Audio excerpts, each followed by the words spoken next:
Era el 30 de abril de 2002 en Vigo. Una mañana aparentemente normal.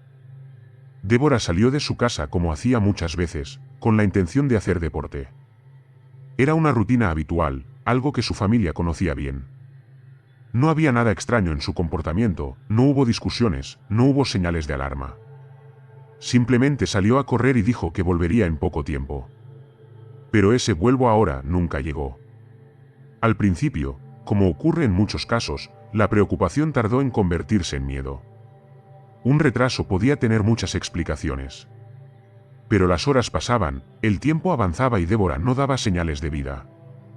No contestaba al teléfono, no aparecía, no había rastro de ella en los lugares habituales. Y en ese momento, lo que parecía una simple demora empezó a transformarse en algo mucho más serio. Su familia denunció la desaparición, y ahí comenzó una carrera contrarreloj en la que cada minuto contaba. Sin embargo, desde el inicio hubo algo que no terminaba de encajar. No había una escena clara, no había un punto exacto donde se hubiera perdido su rastro. No había testigos fiables que pudieran aportar una pista concreta.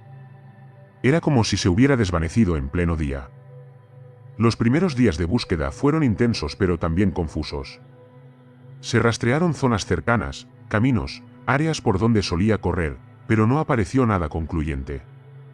Ni una prenda, ni un objeto, ni una señal que indicara qué había pasado.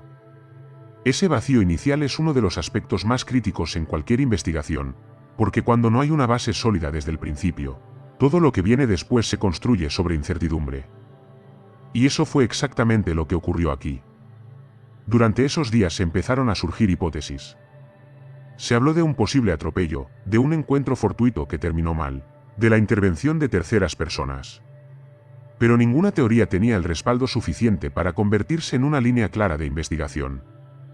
Todo eran posibilidades, pero ninguna certeza. 10 días después, cuando la situación ya era desesperada, llegó el hallazgo que cambiaría el caso para siempre. El cuerpo de Débora apareció en una cuneta, en una zona apartada, relativamente cercana a donde había desaparecido. Pero lo que en principio podría haber sido una respuesta, en realidad generó aún más preguntas. Porque las condiciones en las que fue encontrado su cuerpo no encajaban con el tiempo que había pasado. No presentaba un estado de descomposición acorde a 10 días a la intemperie. Y eso es un detalle clave. Porque sugiere que ese no fue el lugar donde permaneció todo ese tiempo.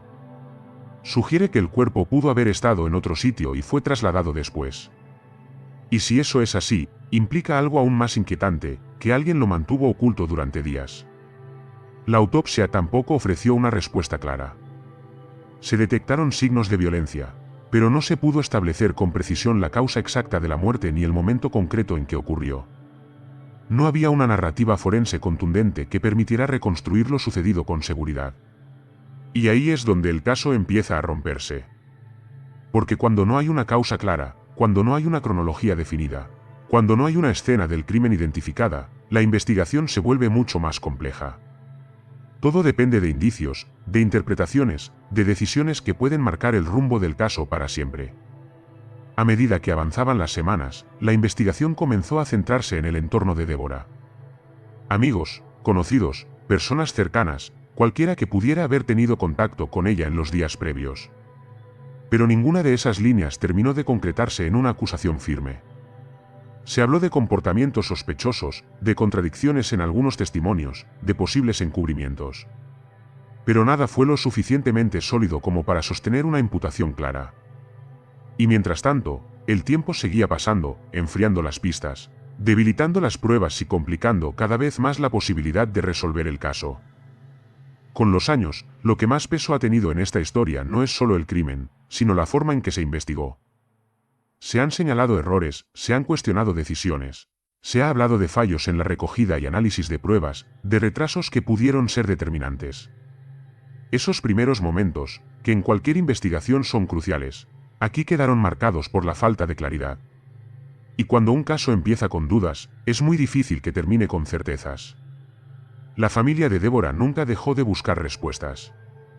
Durante años han reclamado que se reabra el caso, que se revisen las pruebas, que se vuelva a analizar todo con los medios actuales. Porque la tecnología avanza, porque lo que antes no se podía hacer ahora sí es posible, y porque hay una sensación persistente de que la verdad no se ha descubierto del todo. Este caso también ha tenido momentos en los que parecía que podía resolverse.